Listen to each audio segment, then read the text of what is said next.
ഏമാനെ, ഞാൻ സ്പാർട്ടക്കസ്. എന്റെ ചങ്ങാതിമാരെല്ലാം എന്നെ വിളിക്കുന്നത് അവരുടെ നേതാവെന്നാണ്. ഓഹോ, ആഹാ, കൊള്ളാം. എങ്കിൽ പതിയാത്തൂസിന്റെ പഴയശാലയിൽ ഡ്രാബയുടെ ഇര നീ തന്നെയാവട്ടെ. അരുതേ, ഇവൻ എന്റെ മകനാ. ഇതിലെന്തോ ചതിയുണ്ട്. ഏറ്റുമുട്ടിയ ആരും ഇന്ന് ജീവിച്ചിരിപ്പില്ല.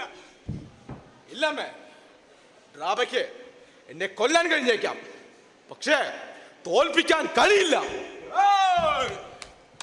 ഞാൻ ഡ്രാബ. ജീവനിൽ കൊതിയില്ലാത്തവരുണ്ടെങ്കിൽ വാ വാ, എന്നോട് ഏറ്റുമുട്ടാൻ വാ. ഡ്രാബ, എന്നെ കൊന്നാൽ നീ ജയിക്കുമെങ്കിൽ ഇതാ നിന്നു തരാം ഞാൻ.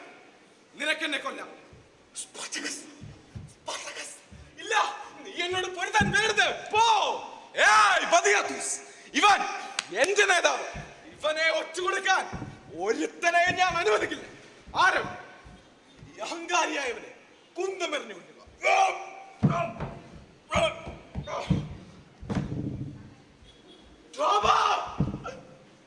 എനിക്ക് വേണ്ടി സ്വന്തം ജീവൻ നൽകിയ നീയാണ് യഥാർത്ഥ നേതാവ്.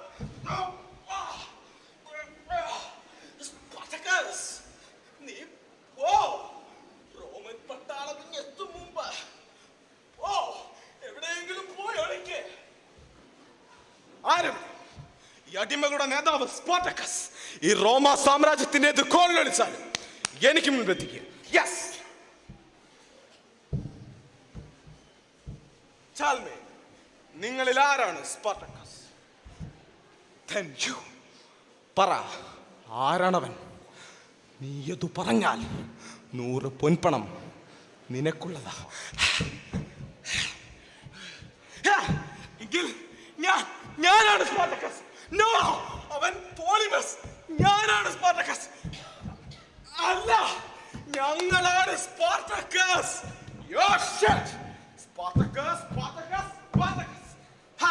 ഒരുത്തരും രക്ഷപ്പെടില്ല. ഈ അടിമകളുടെ കൈകാലുകളിൽ കാലിരുമ്പുകളാണ് തിറക്കട്ടെ.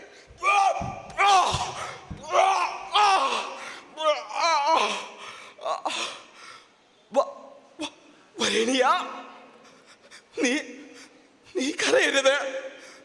നീ കരഞ്ഞാൽ അവർ നിന്നെ തിരിച്ചറിയും.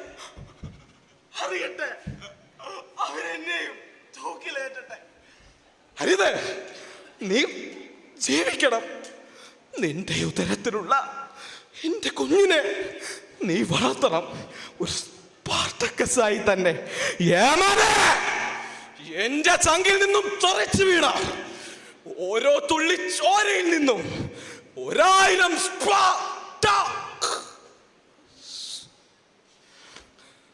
പ്രിയമുള്ളവരെ, സ്മാരകങ്ങളില്ലാതെയും സ്പാർട്ടക്കസുമാർ ജീവിക്കുന്നു. അധ്വാനിക്കുന്ന തൊഴിലാളി വർഗത്തിന്റെ ഇടനെഞ്ചുകളിൽ. നന്ദി, നമസ്കാരം.